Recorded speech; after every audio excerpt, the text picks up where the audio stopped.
Selamat sore, Ibu Dokter. Ya, sore, Pak. Kalau boleh tahu, bedanya, ini kadang-kadang saya bingung juga, dokter psikiater atau neurolog? Oh, saya neurolog. Ada lagi? Beda, Psikiater Kak. neurolog, 2. Iya, psikiater ngambil ke bagian kesehatan jiwa. Perbedaannya antara gimana, Dok? Boleh dijelaskan? Makasih. Oh, iya, kalau menurut saya lebih ke arah neurolog. Kalau psikiater itu mengurusi masalah-masalah jiwa gitu, kesehatan jiwanya.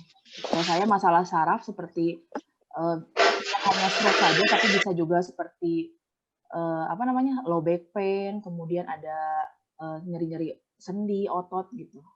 Beda bidangnya. Kalau psikiater benar-benar ilmu kesehatan jiwa dan mentalnya. Kalau kedokteran, kalau neurolog itu untuk bagian otaknya, kemudian bagian-bagian saraf-saraf sampai ke saraf tepi juga seperti pegel-pegel, kemudian selain itu juga ada kayak gerakan-gerakan yang biasa kan tanpa disadari, ada kayak Parkinson seperti itu.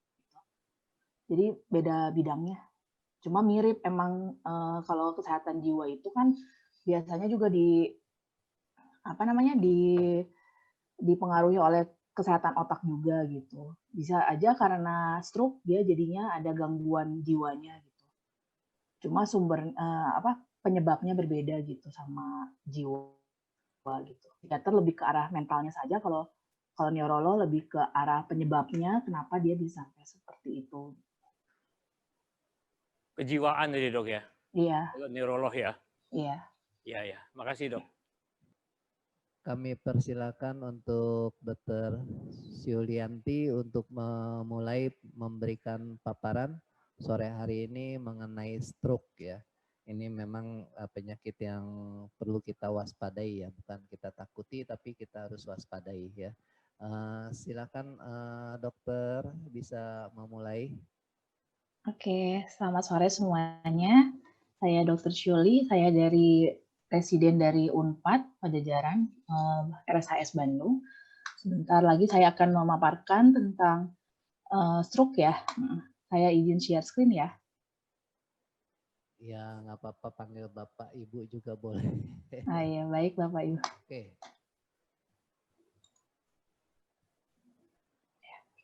Sudah terlihat Bapak Ibu semuanya di layar? Sudah. Oke. Ya, hari ini saya akan membawakan judul Hidup Sehat Tanpa Stroke. Dari itu kita harus kenali gejala stroke sedini mungkin. Oke, apa itu stroke? Pertama, kita harus tahu dulu apa itu stroke. Stroke adalah penyakit pembuluh darah otak. Menurut WHO, stroke sendiri itu adalah suatu keadaan di mana ditemukan tanda-tanda klinis yang berkembang cepat dan biasanya itu mendadak, berupa defisit neurologi vokal atau global yang dapat memberat dan berlangsung lamanya selama 24 jam atau lebih, dan juga dapat menyebabkan kematian tanpa adanya penyebab lain yang jelas selain vaskuler. Apa itu yang disebut dengan defisit neurologi vokal atau global? Kalau vokal itu biasanya yang Bapak Ibu tahu sendiri ya, kalau stroke kan biasanya lumpuh sebelah, misalnya mulutnya jadi mencong, kemudian misalnya yang tangan kanan sama kaki kanan kenapa tiba-tiba jadi nggak bisa diangkat. Nah, itu yang disebut dengan defisit neurologi vokal. Sedangkan defisit neurologi global sendiri itu adalah biasanya penurunan kesadaran. Jadi stroke itu bukan hanya mendadak jadi lumpuh atau yang biasa Ibu Bapak kenal dengan feng shui gitu, bukan ya. Tapi bisa juga dengan penurunan kesadaran. Jadi tiba-tiba ada seorang pasien yang datang dengan keadaan dia tidak sadarkan diri. Nah, itu juga bisa disebut dengan suatu stroke. Nah, itu defisit neurologi global. Yang terjadinya mendadak dan juga berlangsung selama 24 jam atau lebih dan juga dapat menyebabkan kematian. Apa sih yang penyebabnya itu? Nah, penyebabnya itu ada dua. Stroke itu ada dua macam. Ada yang sumbatan dan juga ada yang perdarahan. Nah, apa sih bedanya sumbatan dan perdarahan? Nah, stroke ini terjadi apabila pembuluh darah otak mengalami penyumbatan atau yang disebutnya pecah pembuluh darah. Akibatnya sebagian otak tidak dapat pasokan darah yang membawa oksigen sehingga si otaknya itu, sel-selnya itu mengalami kematian atau kerusakan jaringan. Nah, Ini yang tadi saya jelaskan ada 2 jenis stroke, yaitu perdarahan dan juga penyumbatan. Apa sih bedanya? Kalau perdarahan itu pecahnya pembuluh darah seperti yang ada di gambar ya. Jadi dinding pembuluh darahnya pecah atau yang disebut ruptur, kemudian jadi darahnya keluar. Terjadilah perdarahan di sini, di otaknya. Sehingga banyak sel-sel otak yang mati ataupun yang rusak. Kemudian yang kedua yaitu penyumbatan. Penyumbatan itu biasanya terjadi karena adanya sumbatan-sumbatan seperti kolesterol, lemak, itu yang akan nanti membuat dinding-dinding pembuluh darah ini semakin sempit-sempit sehingga darah tidak lancar lagi dan juga akhirnya tersumbat sehingga sel-sel otak ini tidak mendapatkan asupan darah yang cukup sehingga terjadilah gejala-gejala stroke. Nah, jenis stroke ini kalau perdarahan ini gambaran pada CT scan. Gambaran pada CT scan biasanya kalau pasien-pasien stroke itu pasti di CT scan. Itu adalah gold standarnya, bisa menentukan dia stroke-nya perdarahan atau stroke-nya sumbatan. Kalau perdarahan itu ada gambaran putih seperti yang di layar ini ya, itu adalah darah. Darah kalau ditangkap oleh CT scan akan berwarna putih. Kemudian kalau ini pada pasien yang sudah meninggal, kemudian kami buka nih, nah ternyata didapatkan di parenkim otaknya, di bagian otaknya itu ada darah. Nah, kemudian yang stroke sumbatan. Nah, kalau yang stroke sumbatan itu gambaran di CT scan-nya bukan putih karena dia tidak ada perdarahan. Jadi gambarnya hitam, lebih hitam daripada jaringan sel yang sehat. Nah, kalau setelah dibuka, kalau pada pasien yang sudah meninggal, kemudian kita buka otaknya, ternyata emang tidak ada perdarahan, namun banyak bagian otak yang lebih gelap warnanya itu karena tidak ada suplai darah ke bagian otak tersebut. Nah, sekarang kita bahas satu-satu ya. Stroke itu merupakan penyakit utama dan terbanyak di bagian saraf, dan dia juga merupakan penyebab kecacatan nomor 1 di dunia. Dan dia juga penyebab kematian nomor 3 setelah penyakit jantung koroner dan juga kanker. Nah, yang terbanyak itu adalah stroke infark atau stroke penyumbatan. Hampir 87% pada pasien-pasien stroke itu ternyata adalah stroke-nya yang sumbatan. Dan ternyata stroke perdarahan hanya sedikit, hanya 13%. Nah, stroke itu kenapa penting kita harus kenali gejalanya? Karena stroke adalah pembunuh ketiga terbesar di dunia. Dalam sekitar 15 juta orang di dunia terkena stroke. Nah, ada yang sembuh hanya 33%, dan banyaknya itu yang ada gejala sisanya atau yang disebut dengan kecacatan. Biasa kan jadinya lebih mencong sebelah mulutnya, kemudian kalau jalan rada jinjet, jadi lebih terseret-seret yang bagian lumpuhnya. Dan 33% juga banyak yang meninggal. Nah, apa sih yang sebenarnya terjadi pada orang stroke itu? Yang seperti yang tadi saya bilang, karena yang banyaknya adalah stroke sumbatan, jadi suplai darah ke otak itu berkurang sangat sedikit, sehingga sel otaknya itu kekurangan oksigen. Kan darah itu yang membawa oksigen untuk disebarkan ke seluruh tubuh. Nah, sel otaknya itu kan butuh oksigen. Karena ada sumbatan, karena tidak lancar si pembuluh darahnya, sehingga sel otaknya juga jadi rusak. Nah, gejala yang terjadi pada stroke tergantung pada area otak yang rusaknya. Nah, ini dia bagian-bagian otak ya. Jadi gejala stroke itu bermacam-macam, banyak sekali. Bukan hanya yang seperti biasanya yang hanya lumpuh sebelah, kemudian jadi mulut mencong seperti itu, tidak hanya itu saja. Tapi bisa juga, misalnya ternyata stroke-nya itu di bagian pas di CT scan, ketemunya tuh di bagian depan otak. Dia akan terjadinya gangguan fungsi kognitif. Apa sih gangguan fungsi kognitif? Misalnya jadi pelupa, jadi kenapa ini si bapak tuh tiba-tiba jadi lupa mendadak ya, padahal masih usianya belum waktunya pikun gitu. Nah, itu harus cepat-cepat dibawa ke dokter, karena kemungkinan jangan-jangan terkena stroke si bapak itu gitu. Karena ya itu kenanya lokasi yang berfungsi untuk kognitif, kepandaiannya tiba-tiba biasanya bapak ini pintar ngitung, terus tiba-tiba sekarang jadi nggak bisa ngitung, jadi lupa angka, jadi lupa huruf. Nah, itu juga harus cepat, apalagi yang kejadian mendadak itu harus cepat dibawa ke dokter karena jangan-jangan gejala stroke itu. Nah, terus kemudian ada gangguan bicara. Misalnya si bapak atau si ibu ini yang terkena penyakit stroke, kenapa tiba-tiba dia bicaranya nggak nyambung, dia bicara tapi tidak ada makna, atau dia jadi ngomong tapi ngelantur. Nah, itu pun karena terganggu di pusat bicaranya gitu. Kemudian, nah yang biasa sih yang sering terkena itu bagian otak tengah ini, yaitu seperti untuk gerakan. Jadi lumpuh sebelah, mulut mencong, kemudian bicaranya balelo. Bicara balelo namun masih ngerti. Nah itu biasanya di bagian yang tengah sini. Kemudian kalau terkenanya otak bagian belakang, dia jadi gangguan penglihatan. Misalnya, kenapa jadi gelap sekarang tiba-tiba buta, padahal biasanya bagus-bagus saja penglihatannya. Nah, itu juga harus dicurigai suatu stroke. Kemudian, kalau kena otak kecil, dia itu bisa hilang keseimbangan. Misalnya dia setiap kali jalan, jadi dia takut jatuh, ataupun tiba-tiba dia mengalami vertigo, pusing berputar. Nah, itu berarti terkenanya itu di bagian otak sebagian kecil, otak kecil ini, yang disebut cerebellum biasanya.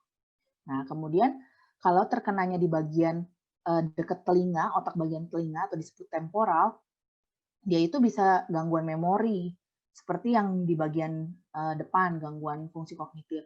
Nah, namun kalau yang gangguan memori ini, dia benar-benar tidak ingat siapapun dan juga mendadak dia tidak ingat rumahnya di mana. Nah, itu kalau yang terjadinya mendadak semua, harus cepat-cepat dibawa ke dokter. Nah, kan mencegah, banyak pepatah bilang mencegah lebih baik daripada mengobati ya. Nah, apakah stroke itu bisa dicegah? Nah, ternyata stroke itu bisa dicegah. Jadi pencegahan stroke pencegahan primer dan juga ada pencegahan sekunder. Tujuannya sama untuk mengendalikan angka kematian akibat stroke dan kejadian stroke. Kemudian memperkecil kemungkinan disabilitas atau kecacatan akibat stroke serta mencegah terjadinya stroke berulang. Nah, kalau yang primer itu yaitu pencegahan orang sehat yang belum kena stroke atau kelompok beresiko yang belum terkena stroke untuk mencegah kemungkinan terjadinya serangan stroke yang pertama dengan mengendalikan faktor resiko dan juga mendeteksi dini serangan stroke. Kalau yang kedua yaitu pencegahan sekunder, yaitu pencegahan yang dilakukan pada orang yang sudah mengalami serangan stroke agar tidak terjadi serangan stroke berulang, yaitu dengan penambahan obat seperti pengencer darah, yaitu Aspilet atau aspirin. Nah, itu kalau yang stroke-nya adalah stroke sumbatan, jadi kita harus berikan pengencer darah. Kemudian di samping pengendalian faktor resiko lainnya, individu pasca stroke juga tetap secara rutin dan teratur mengontrol faktor resikonya. Ya, jadi kalau bagi Bapak Ibu yang belum pernah stroke, jangan sampai ya. Jadi kita harus melakukan yang namanya pencegahan primer. Tapi bagi yang sudah pernah stroke, tenang, kita juga bisa untuk mencegah jangan sampai kena stroke lagi, yaitu dengan pencegahan sekunder. Nah, apa saja sih faktor resiko stroke itu? Nah, faktor resiko stroke sendiri itu ada dua macam, ada yang bisa dirubah dan juga yang tidak dapat dirubah. Nah, apa aja sih bedanya yang dirubah dan juga yang tidak dapat dirubah? Nah, kalau yang tidak dapat dirubah itu seperti usia. Usia kan kita nggak bisa jadi mau muda lagi ya. Nah, jadi kan usia akan maju terus. Kemudian yang kedua yaitu riwayat keluarga, seperti maksudnya punya turunan keluarga yang sudah stroke atau ada ras tertentu yang emang lebih tinggi resiko untuk terkena stroke-nya. Nah, hanya dua itu yang tidak dapat dirubah. Jadi kita harus berusaha untuk merubah faktor resiko yang bisa diubah ini, yaitu seperti penyakit jantung, kolesterol tinggi, kencing manis, hipertensi, kemudian penggunaan KB, kontrasepsi hormonal, kemudian obesitas, kemudian kurang aktivitas atau sedentary life, kemudian konsumsi alkohol atau obat-obat terlarang, merokok, dan juga stroke sebelumnya. Nah, ini yang bisa kita cegah. Kemudian, nah, jadi dari Kemenkes pun sudah sangat sering membagikan flyer-flyer seperti ini. Faktor resiko stroke, faktor resiko yang tidak dapat diubah, yaitu seperti umur, jenis kelamin, ras tertentu, dan juga genetik. Itu kan udah nggak bisa kita ubah lagi ya. Nah, cuma kita bisa merubah faktor resiko yang dapat diubah, yaitu hipertensi, merokok, kencing manis, kolesterol, penyakit jantung, kurang aktivitas, obesitas. Kenapa sih penyakit-penyakit ini perlu dicegah, perlu diubah gitu, perlu diatasi? Karena dari hipertensi, merokok, dan yang sebagainya menimbulkan kerusakan dari dinding pembuluh darah. Nah, seperti yang di samping kanan ya, saya ada gambarnya. Nah, lama-lama akan ada namanya proses aterosklerosis, di mana mekanisme tubuh untuk mengatasi kerusakan tersebut. Nah, Sehingga kalau misalnya terjadi kan misalnya kita darah tinggi, terus udah gitu makannya makan yang enak-enak tuh, makan enak-enak kan biasanya berminyak, kemudian banyak lemaknya, mengandung lemaknya. Nah, itu semua nanti akan membuat pembuluh darah yang tadinya bagus seperti yang paling atas nih ya, normal, lama-lama akan dengan adanya darah tinggi dan juga ada kencing manis atau apapun, dia tuh dengan penambahan umur pun juga dinding ini akan lama-lama akan Aduh, menyempit. itu pelanan nggak penting, itu bisa diulang. Ini nggak bisa diulang. Ini lebih Di- penting loh. Ya, kemudian karena kita juga makannya tidak sehat, kemudian merokok, pokoknya gaya hidupnya tidak sehat, ini lama-lama pembuluh darahnya itu akan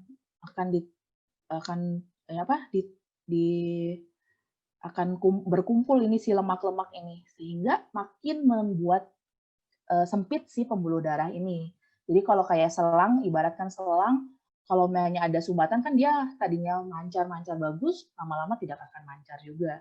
Nah, terus karena ada plak ini, makin lama darah yang harusnya bisa mensuplai ke otak itu jadi berkurang. Nah, gejalanya seperti apa sih kalau misalnya udah sampai terjadi seperti itu? Nah, pertama yang saya bilang sesuai dengan kenanya lokasinya di mana. Kalau kenanya yang seperti yang tadi di bagian depan atau bagian dekat kuping gitu, pengaruh terhadap status mental. Pasien bisa nggak sadar, bisa jadi kebingungan atau tersesat dan juga lupa, bahkan dia lupa akan tubuh sebelah. Jadi dia kalau yang lumpuhnya sebelah kanan itu, dia tuh seperti tidak mau melihat ke sebelah kanan. Dia benar-benar tidak percaya kalau misalnya yang sebelah kanannya itu lumpuh gitu. Bahkan dia akan melihat terus ke sebelah sisi yang sehat. Dia nggak mau melihat sisi tubuh yang sebelahnya. Nah, kemudian kalau ke pengaruh fisik ya seperti lumpuh, kesulitan menelan, gangguan sentuhan atau sensasi. Jadi bisa juga selain lumpuh sebelah, dia juga bisa baal sesisi. Jadi maksudnya muka yang sebelah kanan, kemudian tangan kanan, kaki kanan, itu semua baal, tapi hanya sebelah. Nah, itu pun bisa merupakan salah satu gejala dari stroke. Kemudian ada juga gangguan penglihatan. Nah, kemudian pengaruh juga terhadap komunikasi, bicaranya jadi tidak jelas, kemudian kehilangan bahasa, seperti yang tadi saya jelaskan ya, kalau memang terkenanya ke bagian otak yang untuk fungsi bicara. Nah, jadi kita itu harus think fast. Think fast itu harus cepat ya berpikirnya, karena stroke itu segala sesuatunya terjadi secara mendadak. Nah, karena kita sudah bahas ya tadi ya gejala-gejalanya, jadi kita ada keledainya lah. Nah, jadi orang-orang internasional itu semuanya kita bahas dengan kalau stroke itu harus act fast, itu harus bertindak cepat. Face itu F itu dari face, yang dimana kalau face itu kalau misalnya ada mulutnya mencong sebelah atau enggak jadi lumpuh sebelah sisi wajahnya nih. Jadi kalau misalnya senyum, dia nggak bisa ngangkat sisi sebelah. Kalau kita senyum kan dua-duanya keangkat ya kanan kiri. Nah kalau misalnya yang lumpuh kesannya jadinya kayak mencong ke sisi yang sehat gitu. Jadi kalau misalnya ada bapak ibu ngelihat ada saudaranya yang kenapa ya kok saya lihat mukanya kayaknya nggak simetris nih, kok jadi kayak mencong. Nah itu harus berpikir cepat. Apakah ini mendadak atau emang sudah lama seperti ini gitu mukanya. Kalau emang ini baru kejadian, cepat cepat suruh rujuk ke dokter gitu. Kemudian A-nya itu adalah arms. Jadi tangan. Nah, yang tadi apakah tangannya itu jadi lumpuh, jadi kalau megang sesuatu jatuh lagi, jadi nggak kuat. Nah, itu terjadinya mendadak nggak? Kalau mendadak, cepat bawa juga ke dokter. Kemudian S-nya dari speech. Speech itu bahasa, bicaranya. Nah, itu yang tadi saya bilang, kok jadi balelol ya? Kan biasa kalau pasien-pasien stroke suka jadi cadel mendadak. Nah, itu cepat juga kita harus berpikir, waduh jangan-jangan ini stroke nih. Biasanya dia bicaranya bagus-bagus aja lancar. Apa sekarang jadi balelol, jadi cadel. Nah, itu harus cepat kita berpikir, jangan-jangan stroke. Mendingan kita ke dokter dulu, kita periksa dulu, pastikan bukan stroke. Nah, yang P-nya itu adalah time.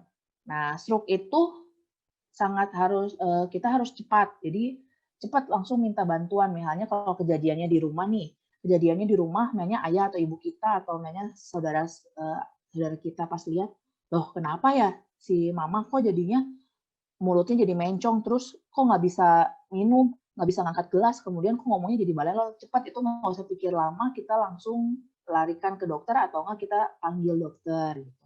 Kalau ini kan ceritanya di luar negeri ya, kalau di luar negeri kan cepat tuh kita langsung call 999 itu. Tapi kan kalau di Indonesia mungkin sulit ya, kitanya yang harus cepat bawa ke rumah sakit atau ke dokter gitu.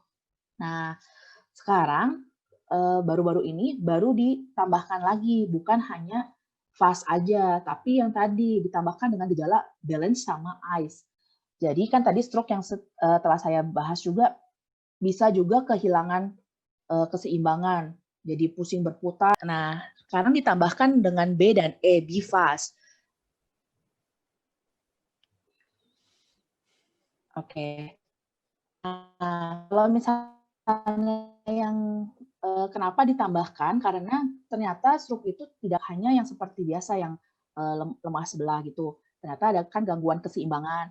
Jadi dia merasa pusing atau vertigo. Nah, itu juga bisa merupakan salah satu gejala stroke. Kemudian sudden loss atau namanya kehilangan kehilangan penglihatan mendadak. Nah, itu juga bisa menjadi salah satu gejalanya stroke. Makanya kita para dokter itu menambahkan kalau misalnya ada gejala BFAST ini, kita harus cepat-cepat segera ke dokter atau ke rumah sakit. Nah, untuk bahasa Indonesianya, tips mudah mengenali gejala dan tanda-tanda stroke itu, kita harus ingat slogan segera ke RS. Nah, se-nya itu adalah senyum yang tidak simetris, yang seperti tadi saya jelaskan, yang mulutnya mencong ke satu sisi, kemudian bisa juga jadi tersedak dan sulit minum air. Biasanya suka jadi minum airnya ngacai gitu. Kenapa sih minum? Kenapa dia sesisi keluar terus gitu. Terus yang G-nya yaitu gerak separuh anggota tubuh melemah tiba-tiba. Nah, itu juga termasuk salah satu gejalanya. Kemudian bicara pelo, tiba-tiba tidak dapat bicara atau nggak mengerti kata-kata dan bicaranya tidak nyambung. Kemudian kebas atau baal atau kesemutan separuh tubuh. Kemudian rabun, pandangan satu mata kabur atau terjadinya secara tiba-tiba. Kemudian ada yang disebut S-nya itu sakit kepala hebat yang muncul tiba-tiba dan tidak pernah dirasakan sebelumnya. Gangguan fungsi keseimbangan seperti terasa berputar, gerakan sulit dikoordinasi. Nah, ini sudah dibuat slogan ini agar kita selalu mengingatnya dengan mudah gitu. Kalau ada keluarga atau ada rekan kerabat yang dekat, bisa langsung lihat, ingat slogan ini, segera ke RS. Nah, kalau menemukan ini, ya cepat bawa ke rumah sakit ya. Nah, segera bawa orang stroke ke tempat pelayanan kesehatan. Dan jangan ditusuk. Biasa kan banyak nih yang bilang kalau stroke, cepat ditusuk. Ditusuk jarinya biar darahnya keluar, biar turun tensinya terus macam. Nah, ini tuh tidak boleh. Jangan ditusuk jarinya, jangan ditusuk juga daun telinganya dan lain-lain. Pokoknya cepat stroke yang sumbatan atau stroke perdarahan karena kemudian ada yang disebut dengan transient ischemic attack atau gejala stroke yang hanya 1 hari saja. Nah, kejadian stroke yang kejadiannya kurang dari 24 jam. Misalnya hari ini tiba-tiba kenapa saya merasa mulut mencong ke kanan, kemudian tangan yang kiri kok lemes. Nah, kemudian udahlah nggak apa-apa, mungkin kecapean. Banyak orang yang berpikir seperti itu. Mungkin kecapean aja. Terus ternyata besok setelah tidur semalaman besoknya udah sehat lagi tuh, udah hilang lagi, benar-benar hilang. Nah, itu adalah merupakan suatu warning sign. Jadi harus itu tanda yang sangat-sangat penting. Itu harus udah langsung ke dokter tuh untuk melihat, wah jangan-jangan ini mau udah mulai ada sumbatan, namun sumbatannya belum full, belum sampai menyumbat full semua pembuluh darah sehingga masih bisa tuh dialiri darah namun sedikit, makanya ada gejala seperti itu, seperti stroke. Nah, ini itu kalau sudah terjadi seperti ini, sudah dipertimbangkan untuk minum obat. Jangan sampai terjadi stroke beneran gitu. Ini tuh kasarnya seperti mulai gejala stroke-nya nih sebelum stroke yang beneran terjadinya gitu. Nah, jadi kalau misalnya sampai udah ada tanda-tanda seperti ini, cepat ke dokter. Itu udah ada sebagai tanda, wah ini udah ada pembuluh darah yang mulai tersumbat gitu. Jadi kita cepat kasih obatnya sehingga nanti aliran darahnya jadi bagus lagi, sehingga tidak benar-benar terjadi stroke dan juga mengurangi terjadinya kecacatan. Nah, pencegahan stroke seperti yang tadi ya, jadi ada yang bisa diubah dan juga yang tidak diubah. Jadi yang paling penting itu tensi. Tensi itu harus benar-benar harus dikontrol. Kemudian kolesterol, diabetes, kemudian merokok. Nah, jangan merokok juga kan mungkin masih banyak ya bapak-bapak yang masih merokok. Itu sangat-sangat perlu dihentikan sebelum terlambat. Kemudian makan makanan yang tidak sehat. Yang penting enak deh. Nah, itu juga harus mulai dikurangi ya. Jangan makan yang penting lidah enak gitu. Ternyata makanan enak tapi untuk tubuh mah sebenarnya jahat gitu. Malah membuat umur jadi semakin pendek. Kemudian juga physical inactivity. Nah, jangan juga udahlah udah tua, mal capek, udahlah nggak usah olahraga. Nah, itu juga sangat-sangat tidak boleh ya. Harus tetap olahraga untuk memperlancar si aliran darahnya juga. Kemudian obesitas juga ya. Sekarang udah mulai banyak yang obesitas karena makanan yang tidak sehat dan juga banyaknya kurang aktivitas banyak diem di rumah. Apalagi dengan pandemik sekarang yang nggak boleh, yang sangat-sangat dibatasi untuk aktivitas keluar, semakin banyak kerjaan yang dikerjakan di rumah dan kelupaan karena banyak kerjaan di rumah yang dengan komputer duduk terus sampai lupa untuk olahraga. Nah, itu juga harus mulai diberikan waktu untuk minimal 30 menit sehari untuk olahraga. Nah, jadi dapatkah penyakit stroke dicegah? Bisa ya. Jadi 90% stroke itu terkait dengan 10 resiko yang dapat dicegah. Nah, berikut langkah-langkahnya. Jadi kontrol tekanan darah. Jadi sering-sering kontrol kalau udah kan sekarang mah udah mulai gampang ya. Ada alat-alat tensi yang digital. Jadi bisa kita beli kemudian jadi seminggu sekali atau kalau mau setiap hari juga lebih baik. Minimal seminggu sekali kita kontrol. Jadi kita tahu tekanan darah kita, jangan sampai kecolongan. Apalagi dengan pasien yang riwayat keluarganya, misalnya popoh kungkungnya darah tinggi, ya ini juga mama papahnya juga harus sering dikontrol tekanan darahnya. Karena biasa darah tinggi pun bisa menurun. Nah, kemudian kalau suka makan makanan yang asin juga mulai kurang-kurangi karena itu bisa bikin tekanan darah juga makin meningkat. Nah, terus yang kedua, lakukan olahraga ringan 5 kali seminggu minimal 30 menit. Nah, itu ya, 30 menit aja kok, setengah jam aja. Biasa kita juga kan kalau nonton bisa nggak lupa, udah 1 jam gitu. Ya, sambil nonton kita sambil olahraga 30 menit gitu. Jogging saja, olahraga ringan saja, misalnya jalan di tempat, tapi tidak berhenti selama 30 menit gitu. Kalaupun di rumahnya punya treadmill, itu lebih baik lagi gitu ya. Kemudian kalau misalnya emang mau ke lapangan juga boleh ke lapangan, tapi tidak boleh berhenti selama 30 menit. Bedakan dengan misalnya, saya juga ke pasar jalan kaki kok, udah bahkan bisa lebih sejam. Tapi kan kalau ke pasar kayak nyebrang, kita berhenti dulu. Nah, itu bukan olahraga ya. Jadi kalau olahraga itu harus benar-benar tidak berhenti dalam waktu 30 menit gitu sekali olahraganya. Kemudian yang ketiga juga makan makanan yang seimbang dan sehat. Jadi perbanyak buah, kemudian sayuran, dan kurangi garam. Kemudian yang keempat, kontrol kadar kolesterol Anda. Nah, kalau kolesterol kan mungkin agak sulit ya, harus dicek darahnya. Nah, jadi kita harus setiap bulan lah minimal, kalau bagi yang punya faktor risiko yang tinggi, misalnya punya riwayat darah tinggi, punya riwayat penyakit jantung, punya riwayat keluarganya ada yang sakit jantung atau yang pernah stroke. Nah, itu mendingan kita sering check up rutin setiap 3 bulan sekali atau 6 bulan sekali. Kita cek ke Prodia atau ke Paramita gitu ya, ke biotes gitu untuk tes kadar kolesterol. Nah, biar yang penting itu adalah LDL-nya. LDL itu kolesterol yang jahat. Dan HDL. HDL itu kolesterol yang baiknya. Kita HDL-nya yang tinggi, LDL-nya yang rendah. Bagi yang punya faktor risiko seperti penyakit jantung, darah tinggi, kencing manis, kemudian pernah stroke, itu LDL-nya harus di bawah 70. Nah, jadi coba Bapak Ibu semuanya, coba lihat-lihat waktu terakhir pernah cek, berapa ya LDL saya ya. Tinggi itu lebih riskan untuk terjadinya stroke. Jadi kalau biasa tuh di hasil lab-nya itu ada angka normalnya. Angka normalnya tuh biasanya kalau LDL 100. Kalau namanya 100 itu batas tingginya. Biasa, oh udah aman nih, udah 100. Padahal kalau namanya untuk yang pasien yang dengan punya riwayat darah tinggi dan yang lain-lain itu ya, harus di bawah 77.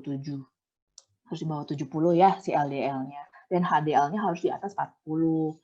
Nah, kemudian selain kontrol kadar kolesterol juga harus mempertahankan berat badan yang seimbang. Nah, cara ngitung berat badan yang seimbang itu bagaimana sih? Jadi ya kalau mau gampangnya, berat badan, kalau yang perempuan berat badan dikurangi, tinggi badan dikurangi sama 100. Kalau yang laki-laki juga tinggi badannya 180, berarti berat badan idealnya itu adalah 80 gitu, kurang lebihnya segitu. Tapi kalau mau ngitung secara yang benar-benarnya BMI indeks gitu.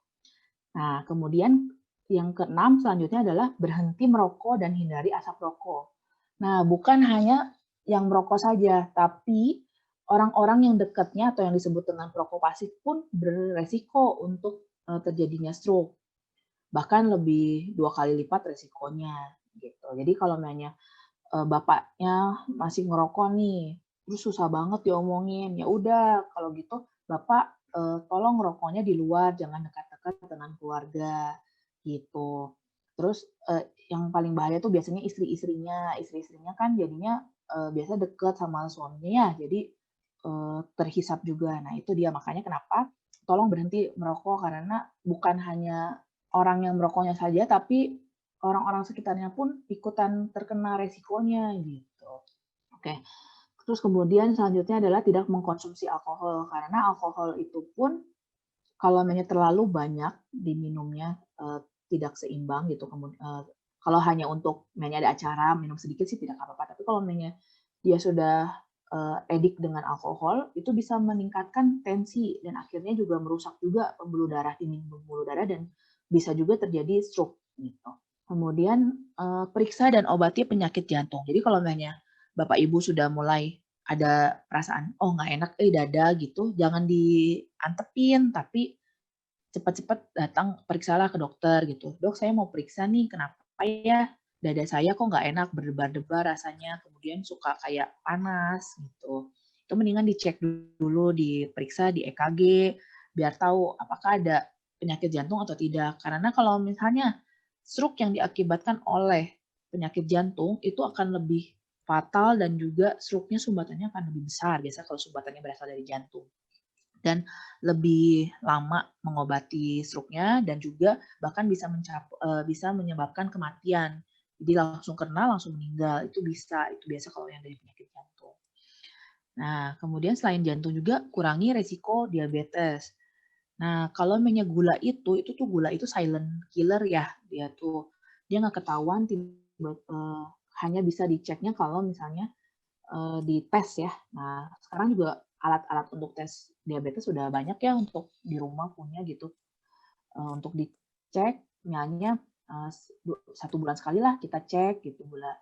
Apalagi kalau misalnya masih orang Indonesia itu masih suka banget yang namanya nasi putih. Nasi putih itu sangat tinggi sekali kadar gulanya. Nah, jadi kita harus sering juga cek gula, apalagi udah umur 40 tahun ke atas ya, itu sangat resiko tinggi.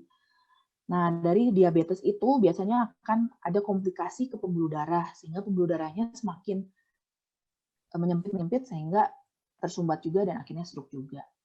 Nah, kemudian yang terakhir itu dapatkan pengetahuan tentang stroke. Nah, sekarang kan mudah ya, gampang tinggal googling atau misalnya baca-baca banyak sekali tentang stroke. Jadi kita harus mengetahui dulu nih tentang stroke biar kita jangan kecolongan gitu. Nah, ini dia cegah faktor risiko perilaku penyebab terjadinya stroke ya.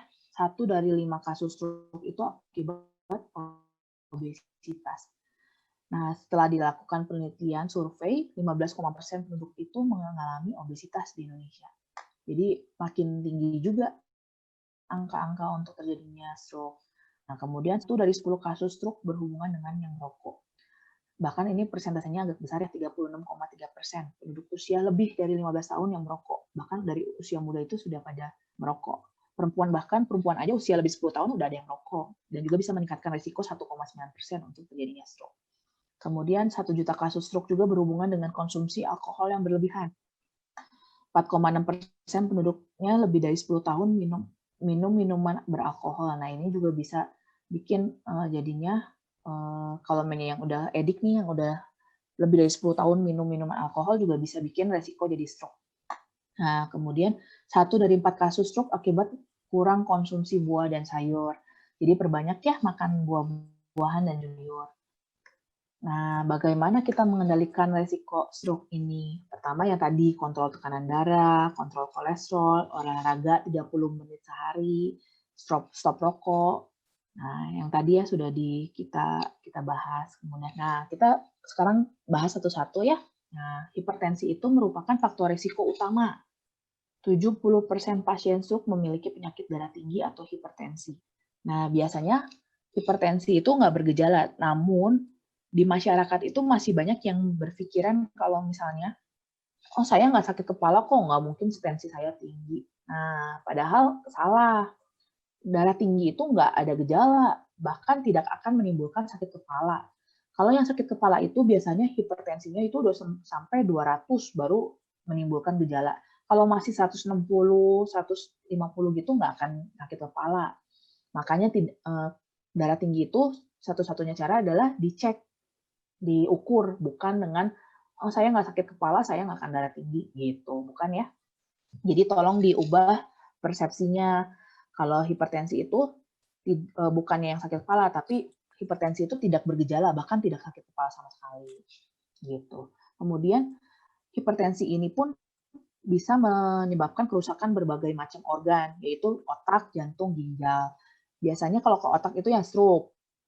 Kalau itu biasanya bisa jadi serangan jantung. Kalau ke ginjal biasa gagal ginjal sampai harus dicuci darah.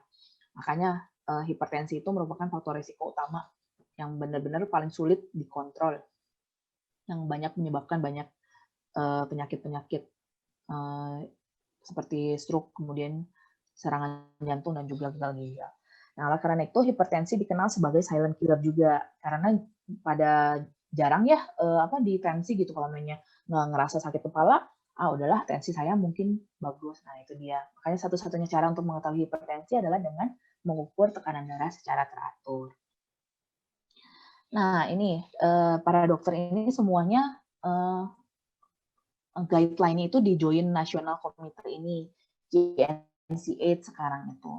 Nah, gimana sih kategori darah tinggi itu? Yang disebut normal itu segimana, hipertensi yang stage 1 gimana, derajat 2 gimana, derajat gimana. Nah, kalau yang normal itu kurang dari 120, yang paling benar-benar optimal, yang tidak menyebabkan resiko jantung atau resiko stroke, yaitu kurang dari 120 yang tensi yang tingginya, kalau yang bawahnya kurang dari 80. Yang disebut normal ya 130 sama kurang dari 85. Namun kalau udah disebut normal batas tinggi itu 130 sampai 139 per 85 sampai 89. Kalau udah mulai disebut dengan hipertensi, yang disebut dengan ini Bapak udah darah tinggi nih. Hipertensi itu dari 140, mulai dari 140. Itu stage 1, 140 sampai 159. Nah, di situ harus sudah mulai dikasih obat, diberikan obat darah tinggi. Kalau masih normal tinggi, biasanya kita akan menyarankan untuk ubah dulu lifestyle. Olahraga, kemudian makan yang mulai dikurangi, yang lemak-lemak dan juga yang asin-asin. Nah, itu biasanya baru dikasih saran untuk mengubah lifestyle saja. Itu yang normal tinggi. Kalau sudah mulai yang disebut dengan hipertensi, derajat 1 sampai 3 itu udah mulai dengan obat. Nah, yang derajat 1 itu 140 sampai 159 per 90 sampai 99. Jadi kalau misalnya Bapak udah mulai di tensi 140 per 100, bukannya dibilang, masih biasa kok segitu mah. Nah, itu harus udah mulai minum obat dengan 140 per 100. Nah, cepat ke dokter untuk diberikan obat. Kemudian kalau derajat 2 lebih tinggi lagi 160 sampai 179 per 100 sampai 109. Kemudian hipertensi derajat 3 lebih dari 180. Nah, bedanya apa sih derajat 1, 2 dan 3? Biasa dari obatnya. Mungkin kalau derajat 1 masih dengan dosis kecil dan satu macam obat. Kalau derajat 2 biasanya sudah mulai sulit untuk satu obat. Akan dikombinasikan 2 macam obat. Kalau 3 kita udah lihat kalau 3 bisa dengan 2 obat, kita sudah lihat akan meriksa, mungkin akan CT scan dan juga akan mungkin cek jantungnya dan juga cek lab lengkap karena takut sudah ada organ-organ yang terkena akibat darah tinggi. Jadi mungkin akan CT scan, kita melihat apakah ada sumbatan-sumbatan kecil di otak, dan juga kan kita periksa juga jantungnya apakah sudah ada pembengkakan akibat darah tinggi. Kemudian ginjalnya juga kita akan cek dari ureum dan kreatinin fungsi ginjalnya dari darah. Kita lihat apakah sudah mulai merusak ginjal atau belum gitu. Nah, yang kedua yaitu diabetes. Nah, diabetes itu normalnya gimana sih? Kita harus periksanya gula darah puasa. Yaitu kalau disebut diabetes itu kalau lebih dari 126. Nah, kemudian biasanya juga kan Bapak Ibu pernah ya dicek gula, nggak mungkin cuma gula darah puasa doang. Tapi ada yang disebut gula darah 2 jam habis makan, atau yang biasanya ditulisnya GD2 jam PP. Kemudian sama juga HbA1c. Nah, gula darah 2 jam habis makan itu juga normalnya itu nggak boleh lebih dari 200. Kalau udah lebih dari 200 disebutnya diabetes. Kemudian HbA1c juga nggak boleh lebih dari 6,5. Kalau makin tinggi berarti emang udah positif diabetes gitu. Nah, ini ada dari Perkeni ya, tahun 2015, ini patokan para dokter semua. Kalau yang disebut diabetes itu, kalau HbA1c-nya tadi ya, lebih dari 6,5, gula darah puasanya juga lebih dari 126, dan gula darah 2 jam PP-nya lebih dari 200. Kalau misalnya prediabetes, nah jadi ini batasnya 5,7 sampai 6,4, kemudian gula darah puasanya udah mulai tinggi nih, 100 sampai 125. Ini udah mulai hati-hati, udah disebut prediabetes. Kemudian gula darah 2 jam PP-nya juga udah mulai tinggi, 140 sampai 199. Nah, prediabetes ini biasanya kita juga masih menyarankan untuk ubah lifestyle-nya dulu. Kurangi makanan yang manis-manis, kemudian banyak olahraga, aktivitas. Kita lihat sebulan berikutnya apakah turun jadi normal atau malah naik. Kalau tetap naik berarti mungkin akan mulai kita masukkan obat. Para dokter biasanya begitu. Nah, kalau yang normal, HbA1-nya itu kurang dari 5,7, gula darah puasanya itu kurang dari 100, dan gula darah 2 jam PP-nya kurang dari 140. Nah, dengan ikutan seminar hari ini, jadi bisa tahu ya Bapak Ibu semuanya, gula yang bagus tuh seberapa sih gitu. Oke, nah sekarang yang ketiga yaitu kolesterol. Yang tadi saya sudah bilang, LDL itu adalah kolesterol yang jahat. Nah, optimalnya itu kurang dari 100. Jadi kalau di hasil lab tuh, di yang batas normalnya itu masih diomonginnya kurang dari 100.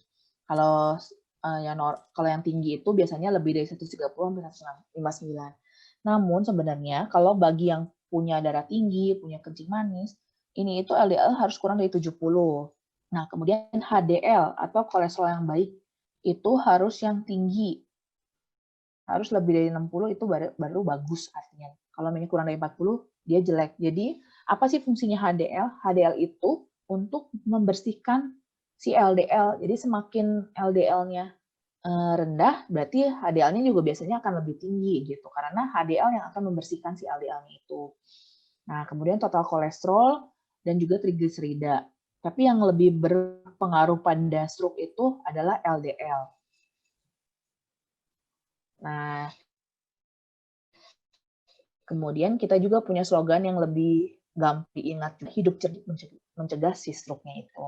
Jadi C-nya itu adalah cek kesehatan secara rutin, E-nya itu adalah enyahkan asap rokok, R-nya itu rajin aktivitas fisik, D-nya diet seimbang, I-nya istirahat cukup, dan K-nya kelola stres. Jadi kalau nanti Bapak Ibu mau memberitahukan ke kerabat atau ke keluarga, bilang aja hidup itu harus cerdik biar jangan sampai stroke. Nah, jadi biar inget, biar gampang, biar keluarga juga lebih rajin untuk mengecek kesehatannya secara rutin. Nah, bagi mungkin Bapak Ibu ada yang pernah mengalami stroke, nah ini disebut penyintas stroke atau insan pasca stroke yang kembali ke rumah.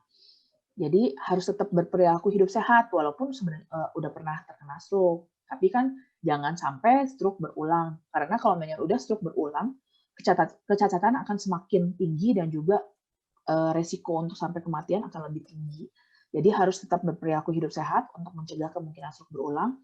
Harus siap menghadapi kemungkinan keterbatasan aktivitas. Misalnya, jadi kan mungkin bapak ibunya yang terkena stroke itu jadi mau jalan juga susah, jadi harus lebih dibantu gitu.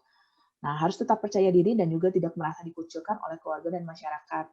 Karena dukungan keluarga sangat penting agar pasien-pasien pasca stroke ini dapat hidup mandiri dan produktif serta kembali sebagai anggota keluarga dan masyarakat umumnya.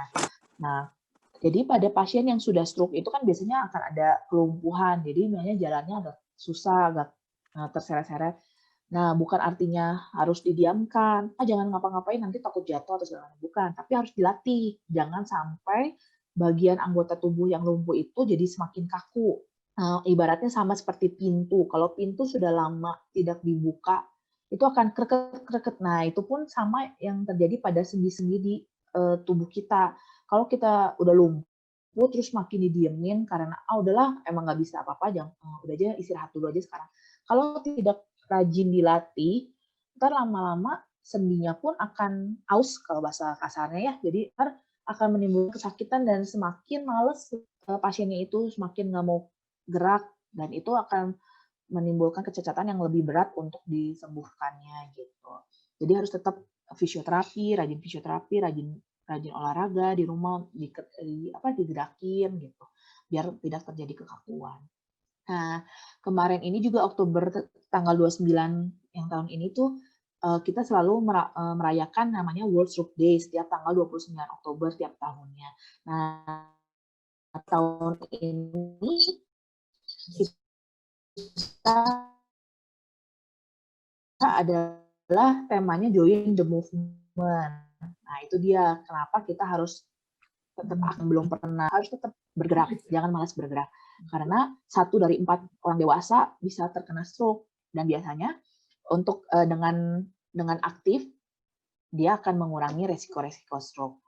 Oke, mari kita kenali stroke dan pencegahannya sejak dini sehingga untuk mengurangi angka kejadian stroke dan juga kecacatan akibat stroke dan juga kematian akibat stroke. Oke, sekian dan terima kasih. Sangat jelas sekali ya paparan dari dokter ya tentang stroke. Kita lebih mengetahui lebih banyak dan ini sangat berharga sekali ya buat kita semua bahwa stroke itu sebetulnya bisa dicegah dari awal atau sejak dini kalau kita sudah tahu gejala-gejalanya.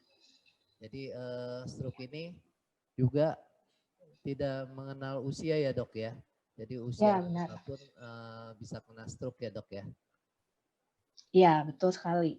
Sekarang sekarang yang selama saya kerja di Rumah Sakit Hasan Sadikin aja, sekarang banyak banget yang usianya di bawah 40 tahun sudah terkena stroke. Biasanya itu dulu usianya itu kalau yang resiko tinggi untuk terkena stroke itu biasanya usia 50 tahun ke atas, tapi sekarang makin mundur.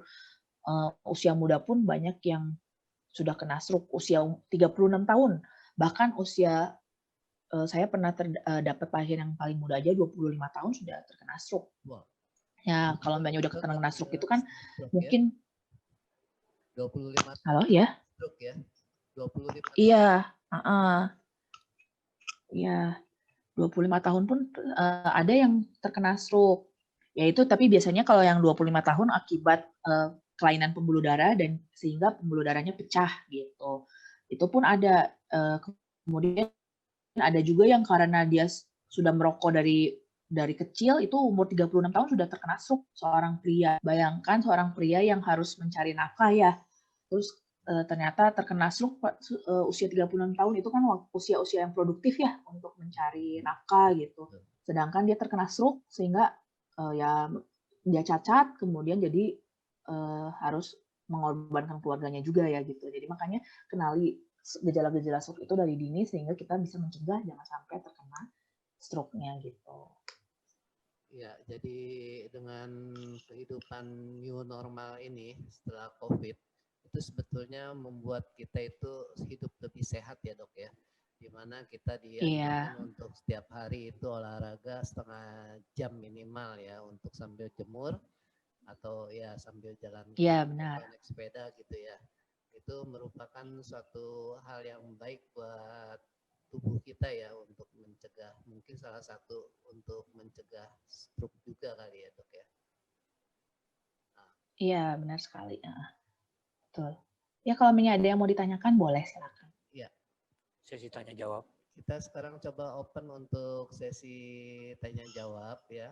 Kebetulan ini ada dokter ahlinya ada di sini ya. Jadi barangkali ada yang mau menanyakan, silakan. Ini dari Bali ada Romo ya, Romo Singh ya. Selamat bergabung dokter. Romo ya. Ya, silakan mungkin Romo Ya. mau menanyakan sesuatu Romo. Ya, terima kasih waktunya. Ya, Setiawan Nama Budaya. Ya, saya panggilnya Dokter Siuli, apa ya Dokter Yanti ya? Ya, Dokter Syu aja. Ya, Dokter Siu. Ya, baik. Dokter Siu, tadi kita dengan topik hari ini adalah kita kenali stroke dan mencegah ya. Ya. Nah, sekarang misalnya ini saya tanya, oh ya, saya Singgih dari Bali, ya. Jadi saya dapat undangan ini di-share di link grup Marga Chang Bali. Ya, ya, oke. Misalkan seperti ini. Sekarang kan zaman sekarang banyak anak-anak muda yang kena stroke, bahkan di bawah 40 tahun. Nah, pertanyaan saya gini, kalau misalnya dulu masa mudanya ada orang yang perokok, tapi sudah berhenti lama rokoknya, ya. Kemudian apakah perokok yang sudah berhenti lama ini ada punya kemungkinan untuk stroke juga? Oke. Seperti itu, ya. Kemudian yang kedua, seberapa besar dampak dari penyakit penyerta seperti misalkan gula darah dan jantung, darah tinggi terhadap stroke. Yang mana di antara penyakit penyerta itu yang paling tinggi kemungkinannya untuk penyebab stroke-nya itu. Demikian. Terima kasih, Dr. Siu. Ya, Dr. Siu. Oke. Ya. Terima kasih pada Romo Singgi. Ya, saya jawab yang pertama dulu ya. Yang pertama, kalau udah pernah rokok masa mudanya, kemudian bagaimana ke depannya gitu ya. Ya, Nah, di usia di atas 50 lah sekarang misalkan. Iya. Sudah lama berhenti ngerokok. Oke, berapa tahun tuh udah berhenti merokoknya? Mungkin sekitar 20 tahun lah. Oke, kalau sudah lebih dari 10 tahun saja, risiko yang diakibatkan oleh rokok itu hilang. Tapi harus berhentinya 10 tahun, baru bisa dianggap sudah kecil risiko untuk terjadinya stroke. Tapi kalau masih berhentinya kurang dari 10 tahun sih masih bisa, walaupun dia udah berhenti 5 tahun misalnya. Dia berhenti 5 tahun merokok, itu masih di pembuluh darahnya masih banyak plak-plak bekas rokoknya, sehingga masih bisa resiko. Namun kalau dia sudah lebih dari 10 tahun tidak merokok, kemungkinan untuk terjadinya stroke lebih kecil lagi persentasinya gitu. Karena dianggapnya si racun-racun rokoknya itu sudah mulai hilang gitu. Tapi harus 10 tahun baru benar-benar bisa menurunkan resiko terjadinya stroke. Itu yang pertama, yang rokok. Maaf yang merokok itu mungkin misalkan memang sudah lama berhenti, tapi kalau begitu kumpul-kumpul sekali 2 kali gitu. Oh, tidak boleh. Iya. Nah, itu juga ada yang disebut bilangnya rokok sosial gitu ya. Jadi sambil bersosialisasi sambil ngerokok ya itu. Apalagi dia udah pernah dulunya ngerokok gitu. Jadi masih ada kemungkinan. Jadi kalau mehnya udah pernah ngerokok itu si pembuluh darahnya itu udah ada plak-plaknya seperti yang saya tadi tampilkan ya. Nah, itu untuk kalau yang udah terbentuk sih biasanya tidak akan hilang gitu. Cuma kenapa 10 tahun itu prosesnya tidak akan terus berlangsung kalau sudah berhenti merokok selama 10 tahun. Tapi kalau masih di bawah 10 tahun itu proses aterosklerosisnya itu masih terus berlanjut. Bahkan dengan penambahan usia pun itu akan berlanjut, tapi dengan ditambah kita merokok makin cepat plaknya makin tebal gitu. Makanya kenapa kita berhenti itu bukan maksudnya jadi bisa bisa mencegah tidak terjadinya aterosklerosis, bukan, tapi mengurangi untuk makin cepat menebalnya gitu. Nah, jadi kalau masih tetap merokok ya prosesnya itu akan mempercepat sih yang penyumbatannya itu. Jadi kalau bisa ya tetap nggak boleh ngerokok gitu, dan nggak boleh ngerokok aja itu berhentinya aja harus 10 tahun. Apalagi kalau sekarang setiap kalau ketemu sama teman ngerokok lagi ya itu berarti udah gugur 10 tahunnya itu gitu. Jadi percuma aja udah berhenti 20 tahun tapi Kalau misalnya masih ketemu, masih tetap ngerokok. Itu yang pertama ya. Yang kedua, tadi itu pertanyaannya yang mana yang lebih berat ya, hipertensi atau gula. Itu sama-sama berat, tidak ada yang bisa bilang hipertensi lebih berat, gula lebih berat. Jadi yang terutama sih emang hipertensi. Kenapa hipertensi? Karena hipertensi bisa menyebabkan kedua macam stroke, bisa yang stroke sumbatan, bisa juga yang stroke perdarahan. Kalau stroke perdarahan itu biasanya emang karena penyebab utamanya adalah darah tinggi. Karena saking tingginya si tensi sehingga kan kalau tekanan berarti kan mompanya terlalu cepat ya, terlalu keras sehingga akhirnya pecah pembuluh darahnya. Nah, jadi kalau yang pecah pembuluh darah emang penyebab utamanya adalah darah tinggi. Nggak ada penyebab lain. Kecuali misalnya ada pembuluh darah yang anomali, misalnya emang dari kecil punya pembuluh darah yang kelainan, yang beda dari yang normal, sehingga dia mudah pecah. Nah, itu biasanya usia muda terjadinya. Tapi kalau misalnya yang terutama pada usia yang lebih dari 40 tahun yang dewasa muda itu, kalau terjadi pecah pembuluh darah biasanya karena hipertensi. Jadi kalau hipertensi emang bisa dua-duanya. Nah, kalau misalnya yang sumbatan itu, yang paling utama ya 3 macam itu, kolesterol, darah tinggi, dan gula. Jadi nggak bisa dibilang gula lebih aman gitu, enggak. Tapi emang benar-benar bahaya. Apalagi gula itu biasanya disebut sama seperti hipertensi disebut silent killer. Karena gula itu tanpa disadari, jadi banyak pasien nih, saya pengalaman aja ya dari praktek nih.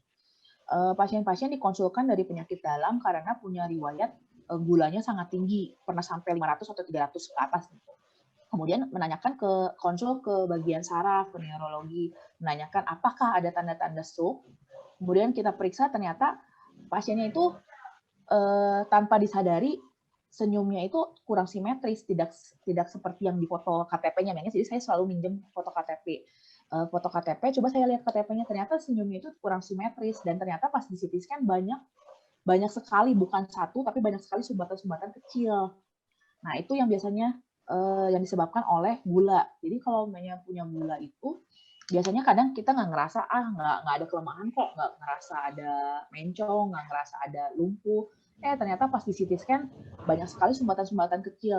Nah, kadang kalau misalnya masih ada, kalau ada sumbatan-sumbatan kecil di otak itu belum ada gejala, belum bergejala gitu. Jadi masih kayak ngerasa aman-aman, tapi ternyata sudah stroke berulang-ulang. Pas di CT scan banyak sekali sumbatan-sumbatan kecil seperti titik-titik, emang kecil sekali seperti titik, sehingga akhirnya nggak kerasa gitu. Ternyata pas udah sekali waktu tiba-tiba dia lumpuh, ternyata pas sudah di CT scan yang kedua kali atau ketiga kali banyak sekali dan lebih besar gitu. Jadi biasa kalau gula itu silent stroke gitu biasanya. Nah, kalau tensi mah biasa emang sudah ketahuan ya, kalau tensi pasti biasanya stroke gitu. Nah, makanya kita tidak meminoritaskan si gula gitu, karena gula juga ternyata bahaya. Bahkan kolesterol pun sekarang ada pasien saya juga yang ternyata darah tinggi bagus, gula bagus, ternyata kolesterolnya yang tinggi. Dia pun terkena stroke gara-gara kolesterol gitu. Jadi ya tetap harus diseimbangkan gitu, jadi tetap harus normal sih ketiga itu, tensi harus bagus, gula harus bagus, sama kolesterol juga harus bagus gitu. Sudah jelas, Romo? Ya, terima kasih Dr. Suli. Oke. Terima kasih Romo Singgi ya. Ini ada satu Ya, pertanyaan. terima kasih. Dok. Itu kebanyakan orang yang jatuh di kamar mandi waktu mandi katanya itu lebih banyak jadinya itu stroke ya. Itu betul apa enggak tuh? Seperti itu kondisinya. Oh, jatuh dari kamar mandi gitu ya, Pak? Iya. Oke. Nah, saya mau jelasin. Ini dari siapa pertanyaannya, Pak? Dari saya. Oh iya, oke. Ya, terima kasih, Pak. Di Pak Chandra langsung. Oh ya. Oke, makasih Pak pertanyaan. Jadi banyak orang awam yang berpikir jatuh dari kamar mandi feng shui gitu ya, stroke gitu. Ternyata sebenarnya setelah saya mempelajari ini gitu. Jadi orang-orang awam itu berpikir gara-gara jatuh nih jadi pecah pembuluh darah gitu. Yeah. Tapi ternyata pas di CT scan hasilnya bukan pecah pembuluh darah, tapi sumbatan Pak. Hasil CT scan-nya stroke-nya sumbatan. Nah, jadi kebanyakan pasien-pasien itu punya darah tinggi, punya gula atau punya kolesterol atau mainnya badannya agak besar, agak obesitas gitu. Nah, di itu ada proses terjadi stroke dulu sehingga dia lemas, akhirnya dia tidak bisa menopang tubuhnya dan akhirnya jatuh dan dipikirkan orang-orang, oh jatuh nih jadi aja stroke, padahal dia stroke dulu, dari stroke dia makanya dia lemas, nggak bisa menopang tubuh dan akhirnya dia jatuh gitu. Tapi bisa juga terjadi misalnya dia tabrakan atau misalnya dia jatuh dari ketinggian yang sampai akhirnya terbentur kepalanya dan akhirnya dia perdarahan otaknya itu bisa. Cuma kebanyakan banyak banget pasien yang selama ini yang sudah saya periksa juga yang datang bilang, "Dok, ini jatuh dari kamar mandi." Terus udah gitu habis udah jatuh dari kamar mandi dia jadi nggak bisa ngangkat tangan kanan, kemudian jadi agak ngantuk-ngantuk terus, jadi kesadarannya tidak penuh gitu. Ternyata pas di CT scan hasilnya adalah stroke-nya sumbatan, bukan stroke perdarahan. Ternyata pas ditanya riwayatnya, ditanya lagi lebih dalam, ternyata si pasien ini punya darah tinggi, punya gula, ya terus tidak kontrol darah tingginya gitu. Jadi biasa banyak banget orang masyarakat umum ini berpikir stroke gara-gara jatuh gitu. Padahal dia terjadi dulu stroke sehingga dia nggak kuat, nggak bisa menopang tubuhnya sehingga akhirnya dia lumpuh dan akhirnya dia jatuh. Gitu sih Pak yang saya pernah alami selama ini pengalaman saya kerja jadi dokter. Bisa Oke. dipahami Pak? Bisa. Berarti bukan karena apa jatuh jadi stroke ya sebetulnya. Iya.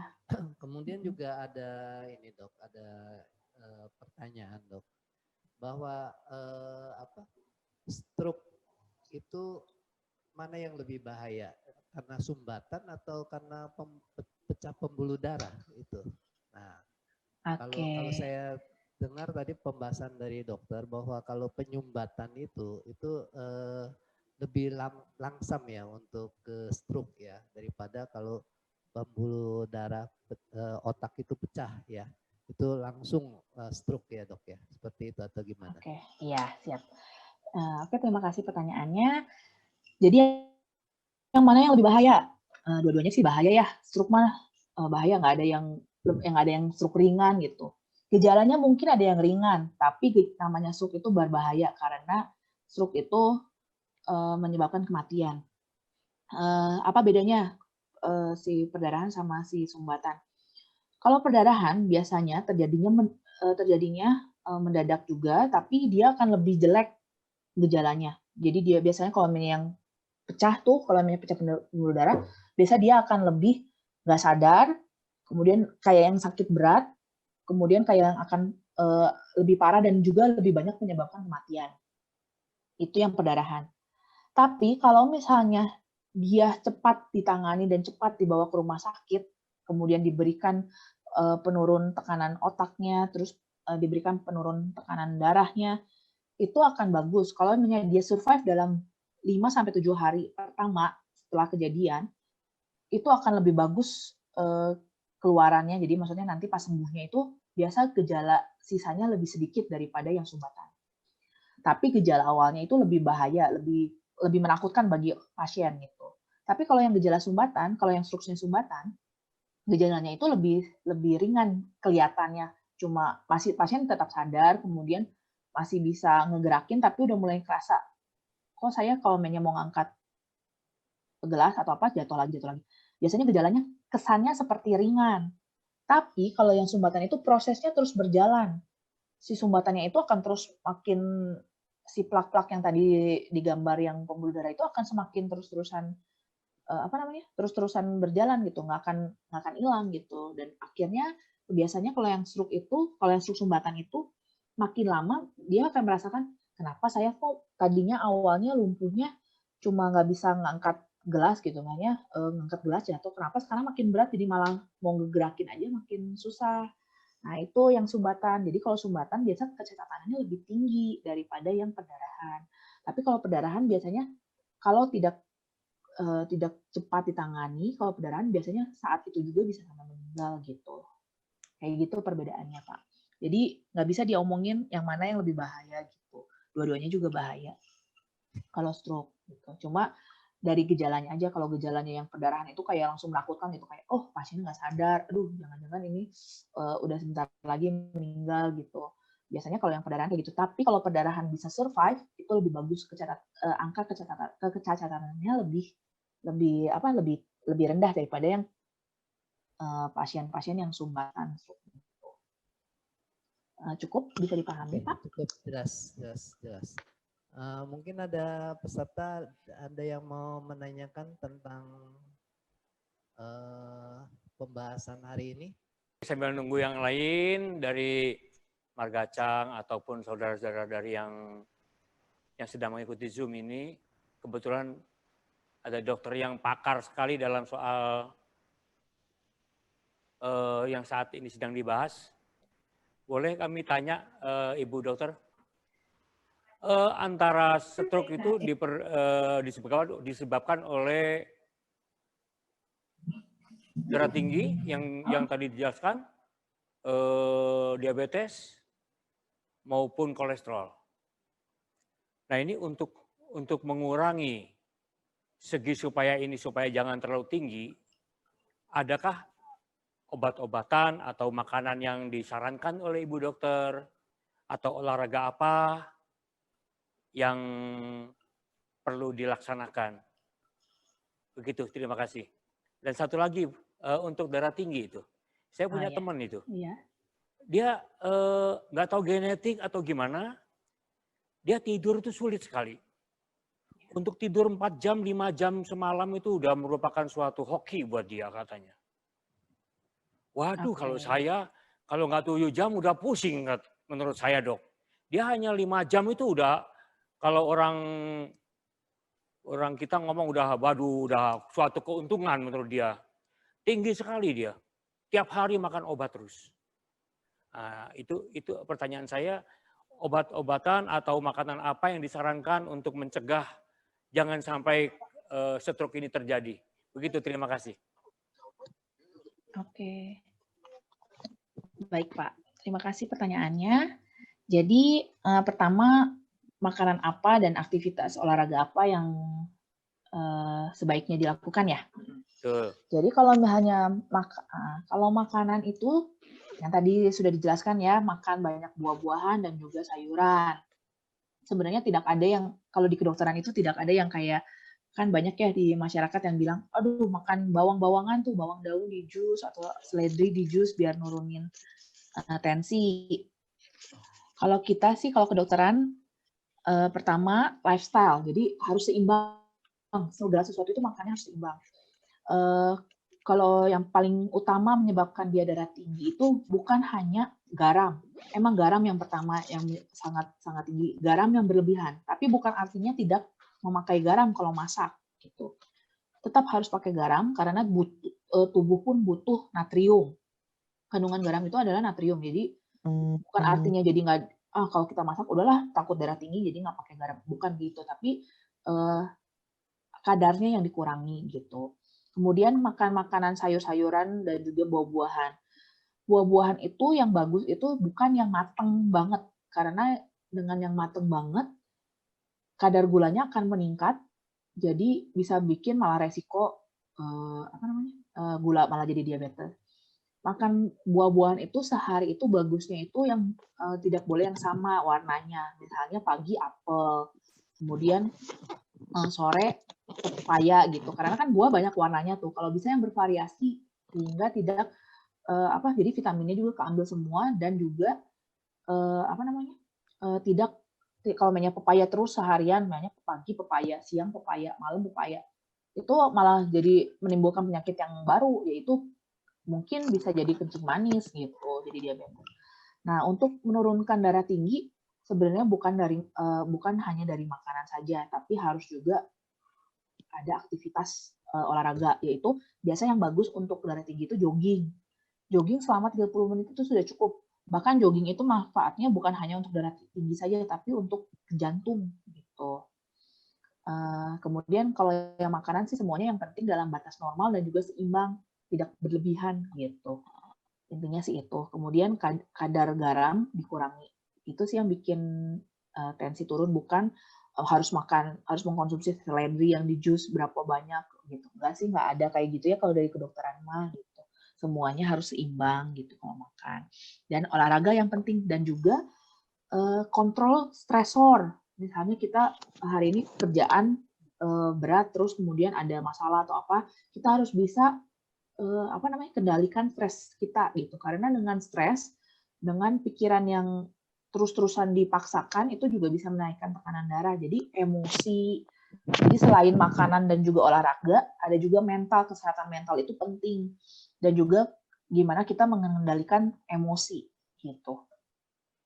Jadi makanya kenapa sekarang banyak olahraga seperti banyak yang mengadakan yoga, terus kemudian meditasi, itu bagusnya itu untuk mengontrol emosi dan sehingga bisa menurunkan juga tensi gitu. Kalau yang pertama itu.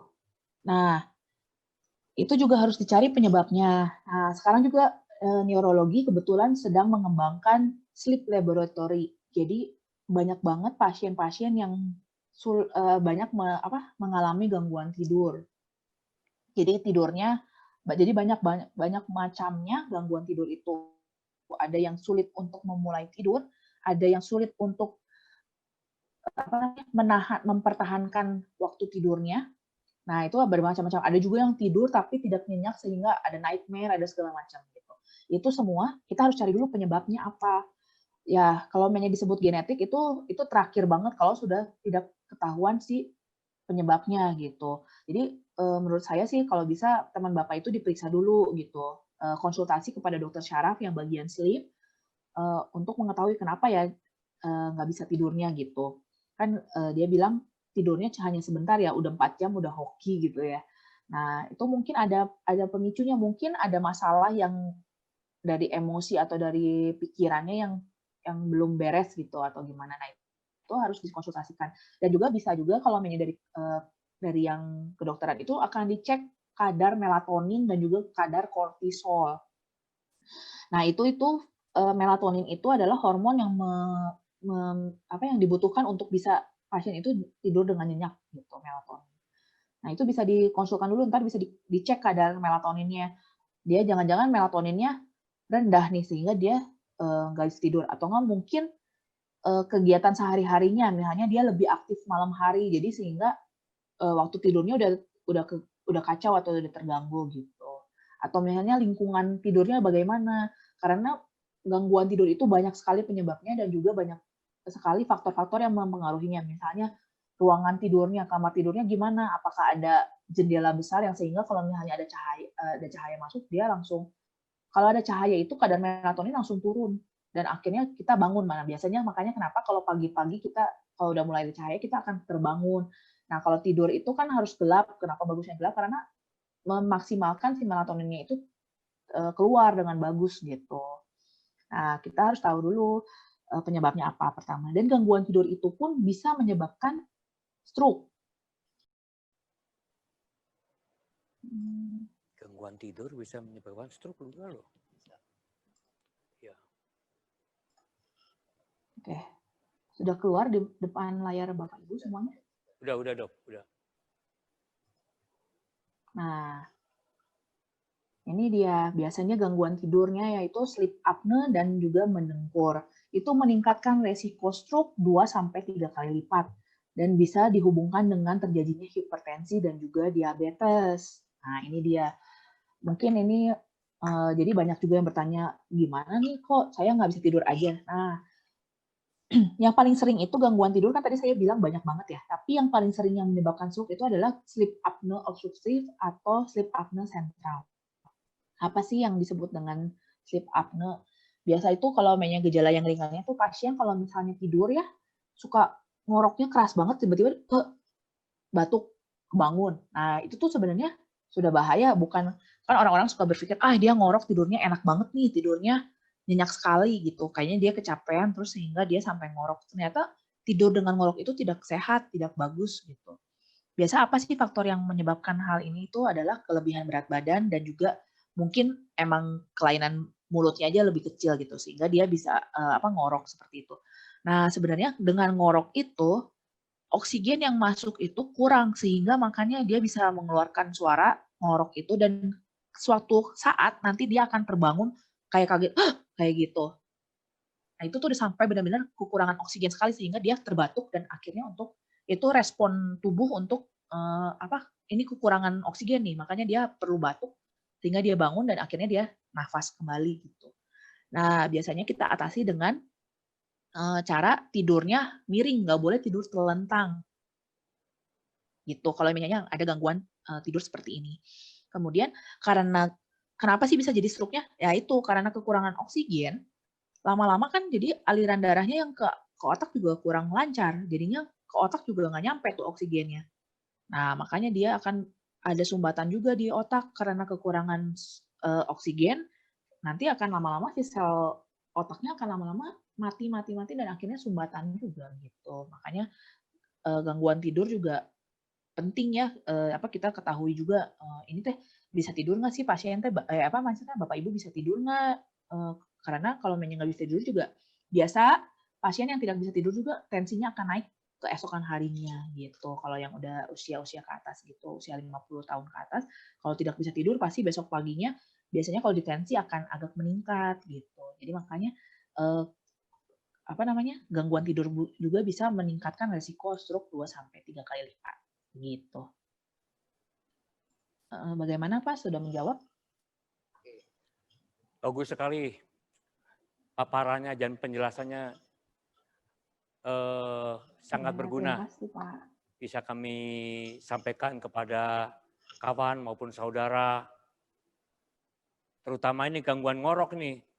Biasanya wah enak sekali ini kita tidur sampai ngoroknya sampai keluar rumah kedengaran, saya bilang. Padahal ini adalah suatu itu hati-hati. Hal yang perlu diperhatikan ya Dok ya. Baik Dok, terima kasih. Sekali, Pak. Saya mau nanya, kadang kenapa kita lagi jalan mendadak itu kelingking jempol yang kanan suka kayak orang tarik gitu?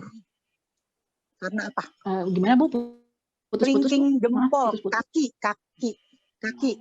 suka kayak orang ketarik gitu. Sebab apa itu?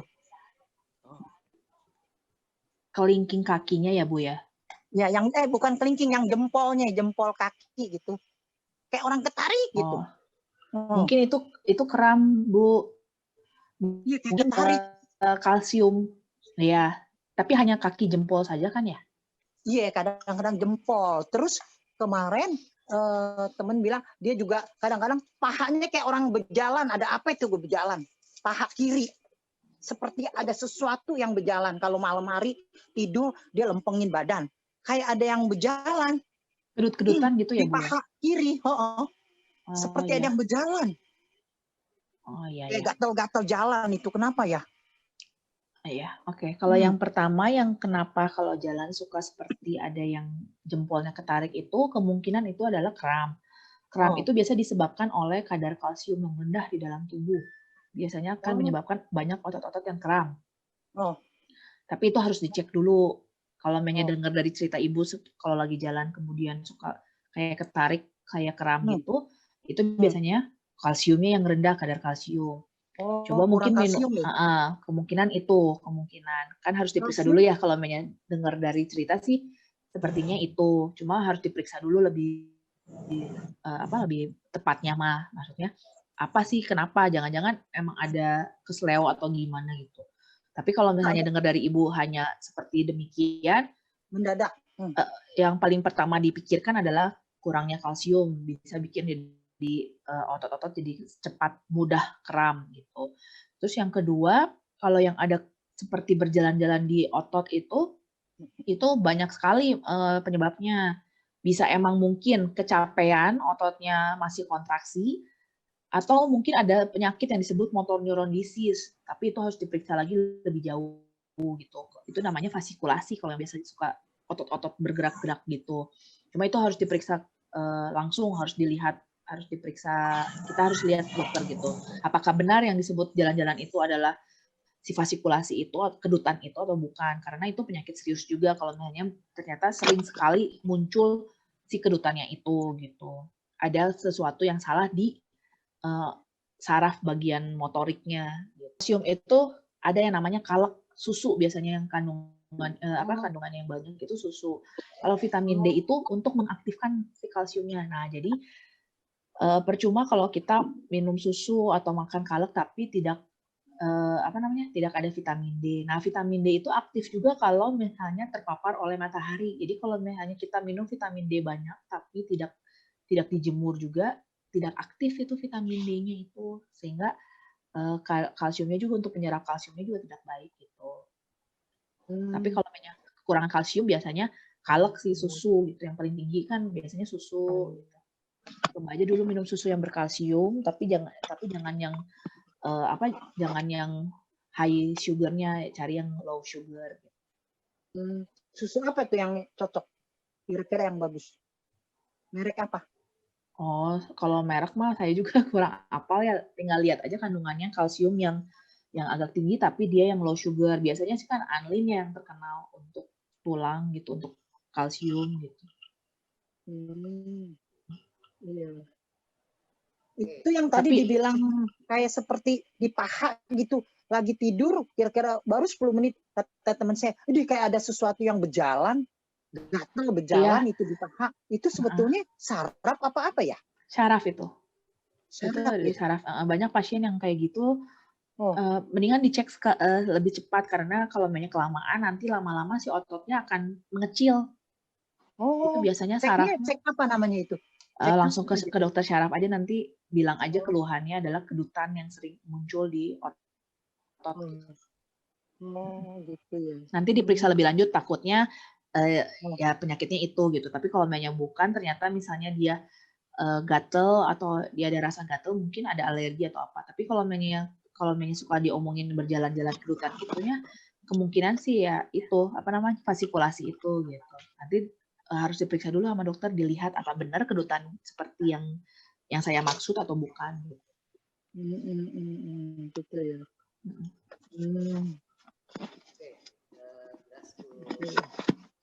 Terus dokter boleh nanya, kan orang sakit dokter, sakit udah setahun lebih, karena dia sakit kebiasaan kakinya tuh dinaikkan, dengkulnya bukannya lempeng, dinaikin gitu. Itu apa bisa diperbaikin lagi nggak di lempeng? Maksudnya gimana, Bu? Kakinya dia tuh keenakan jadinya nggak lempeng, diranjang pun nggak lempeng, jadinya sekarang kakinya jadi kayak orang duduk gimana itu kakinya gitu ya? Kan di sikut bukan di bengkok, jadi kayak agak lempeng deh dia punya kaki jadinya. Sampai nggak bisa, jadinya juga nggak berani jalan karena bengkok. Itu kedua-duanya atau salah satu? Dua-duanya. Itu bisa diperbaiki nggak sih gitu? Pertama kita lihat dulu penyebabnya. Mungkin ada penyebabnya, yaitu dia sudah mengalami kekakuan tuh karena nggak pernah dilatih juga, dia merasakan nyamannya segitu, jadi kebiasaan seperti itu. Itu harus dicari dulu penyebabnya. Kenapa dia sakit kalau lurus? Kedua, itu bisa dengan cara fisioterapi. Tapi kalau misalnya sudah lama seperti itu, biasanya akan lama juga fisioterapinya sampai bisa melunakkan lagi, biar bisa sampai lemes lagi gitu. Karena itu udah kelamaan seperti itu. Jadi elastisitas ototnya itu sudah kaku gitu. Nah, jadi itu harus di fisioterapi, harusnya sih bisa agak lurus jadinya gitu. Tapi untuk seperti semula lagi itu sangat susah gitu. Tapi untuk agak lurus mungkin bisa dengan cara fisioterapi gitu. Tapi dicari dulu penyebab dia kenapa nggak bisa lurusnya. Kenapa yang menyebabkan dia sakit gitu. Apa ada saraf yang kejepit atau bagaimana sehingga posisinya itu nggak bisa seperti orang normal gitu. Gitu. Sudah cukup ya. Termasuk syaraf juga ya dokter ya? Iya. Apa otot? Bisa ke dokter syaraf itu. Iya. Terima kasih dokter atas penjelasannya. Mungkin seperti tadi saya dengar ya, jadi dia ada kayak sakit gitu ya, kayak ada cecek gitu ya. Mungkinan dia tidur itu, ini cuma sharing aja ya, kedinginan kali ya, bisa nggak ya dok ya? Kalau kedinginan biasanya lebih ke kram ya. Kayak kram gitu, kalau kedinginan kan bisa kram juga. Iya kan. Tapi kalau mungkin misalnya bisa dibantu, Mungkin dia bisa dibantu dengan pakaian agak tebal dikit gitu. Terus udah itu tambah kalsium, jemur matahari, mungkin kebantu kali ya yang tadi punya persoalan. Iya benar Bu, karena kedinginan jadi bisa lebih tebal. Tapi kalau namanya yang untuk kedutan itu gerakan involunter yang emang tidak bisa dikendalikan oleh kita gitu. Itu yang ada sesuatu yang masalah mungkin dari perjalanan sarafnya sehingga ada yang bermasalah. Ada yang mampet kali Mungkin ya. ada yang mampet, ada juga yang mungkin berlebihan sehingga tidak ada yang menghambat sehingga dia jadi terus-terusan muncul si gerakan itu. Iya, mungkin jalannya kurang lancar, nggak sampai di sono Bisa. kali Itu ya. dia makanya. Nggak Ya, lancar sebab gitu. itu makanya lebih baik diperiksa kalau yang tadi yang kasus kedua gitu. Kalau yang kasus yang kram mungkin bisa jadi kedinginan atau mungkin emang kurang kalsium. Iya, bantu matahari Iya, juga benar, bagus Bu. sih. Oke, Makasih Dok. Sama-sama Bu, makasih. besok ya. Sibuk ya. Oke, silakan mungkin mau say hello dulu dengan grup Margacang. Ya. Halo Yu Chinsu. Hai, Kak Ni Susan. hao. Ni hao, ni hao, Ya, ni hao. ni hao. Ni hao, ni hao. Nah, Sehat ya, Su, 看 ya. 到你就开心啊。 Iyang, Sehat-sehat iyang, semua. iyang, iyang. Sehat semua sama, sama. Sip. Salam sehat, Suk. Hai, Su. Ya. Susanku kayak gemukan ya, Susanku. Nah, tuh. Susanku. Iya, makan terus. Masih Dok, olahraga makan nggak? terus. Susanku Hah? masih ke lapangan nggak? Olahraga nggak? Ke lapangan. Tiap hari, tiap hari, tiap hari, hari ya? tiap hari. Sudah Oh. udah ingin ketemu. Kayaknya Amazing mau mulai lagi deh, cuman belum tahu kapan. Oke. Amazing mau lagi. Iya, bagus. Kita tunggu ya. Iya. Penting sehat semua, Kuku. Ya, kita Ya. harap begitulah, biar Ya. panjang umur, sehat. Ya, Jemur COVID-nya matahari biar yang cepet penting. ya. COVID biar cepat lenyap deh nih, mudah-mudahan jadi ekonomi juga normal, orang bisa kemana-mana. Ini jadi pada takut keluarnya. Iya, Betul, betul. iya. Oke. Kita sampai ke kesimpulan untuk Zoom meeting sore ini ya. Mungkin Dokter Saya minta satu lagi pertanyaan. Oh, ada Tadi Ibu Dokter Suli menyinggung soal vitamin D. Vitamin D ini perlu kita sangat dibutuhkan oleh tubuh. Di samping sinar matahari, bisa kita carikan dari bahan makanan apa? Karena saya lihat anak-anak muda terutama, dia takut kena sinar matahari. Pakai sunblock lah. Padahal sinar matahari kalau kita kasih sunblock tidak bisa langsung masuk ke tubuh kita, terhalang. Satu. Keduanya, makanan yang dari apa yang perlu kita konsumsi selain dari vitamin D? Terima kasih. Oke, jadi apa sih perlunya vitamin D itu ya? Sekarang banyak banget anak-anak muda yang ternyata keluhannya nyeri kepala, kemudian ya suka lemes, kemudian suka kram-kram yang tadi itu. Nah, itu ternyata pas dicek kadar vitamin D-nya sangat rendah di dalam tubuh. Nah, sumbernya sih banyak dari makanan. Seperti contohnya ada ikan-ikanan itu paling tinggi sih kadar vitamin D-nya, seperti sarden, ikan salmon, tuna, ikan patin, udang, kuning telur, itu semua ada vitamin D-nya.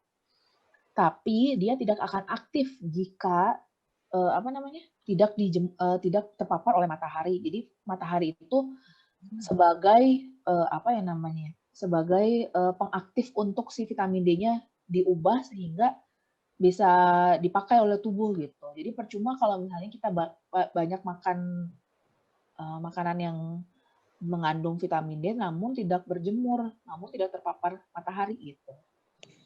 Jadi banyak emang anak-anak muda sekarang karena takut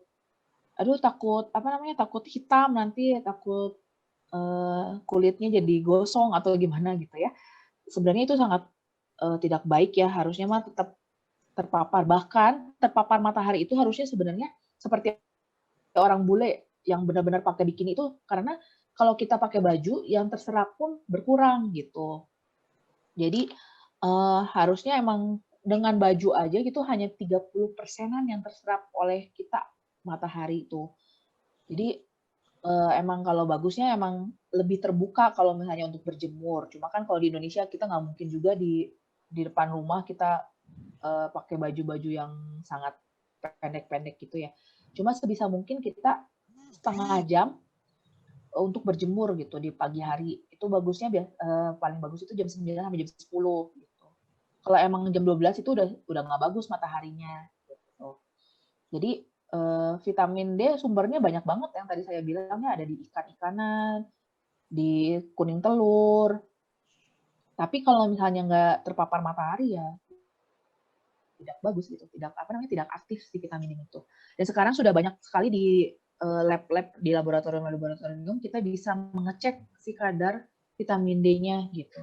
Dan vitamin D itu sekarang lagi mulai diteliti lebih lanjut lagi karena ternyata sakit kepala pun, misalnya sakit kepala yang berulang-berulang, ternyata penyebabnya adalah kekurangan vitamin D gitu. Nah, ini juga lagi banyak digalakkan di bagian saraf gitu. Karena kenapa ya nggak sembuh-sembuhnya penyakit sakit kepalanya ternyata pasti dicek kadar vitamin D-nya turun gitu. Itu sih yang saya tahu tentang vitamin D. Terima kasih, Dok. Oke, Dok silakan kasih jadi memberikan kesimpulan untuk Zoom meeting ya. Saya izin kasih kesimpulannya pakai video ya. Saya share videonya mungkin jadi bagi yang tadi telat masuk atau apa bisa melihat lagi video tentang stroke itu ya. Saya screen lagi.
Hujan,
Ya, sekian videonya. Gimana, sudah jelas? Oke, sudah jelas. Jadi itu kesimpulan dari pembahasan sore hari ini ya. Terima kasih atas paparan dari Bu Dokter ya, di mana sangat bermanfaat buat kita semua ya. Jadi memang stroke ini yang yang resiko kena itu di atas 50, tapi tidak menutup kemungkinan di bawah 50 tahun pun sudah bisa kena stroke apabila pola hidup kita itu tidak sehat ya. Itu mungkin yang bisa benar sekali, saya Pak. ambil kesimpulannya. Dimana kalau kita udah ada bawaan diabetes, kemudian hipertensi, kemudian juga kolesterol tinggi, kemudian kebiasaan merokok, itu penyebab utama untuk memacu ya kita untuk bisa kena stroke. Iya. Oke. Mungkin ada tambahan lain, Bu Dokter, silakan sebelum kita tutup. Sekalian closing time. Sudah cukup, Pak. Terima kasih banyak. Oke, terima kasih semuanya. Ada lagi yang lain? Sukwili Wernas, bisa dinyalakan?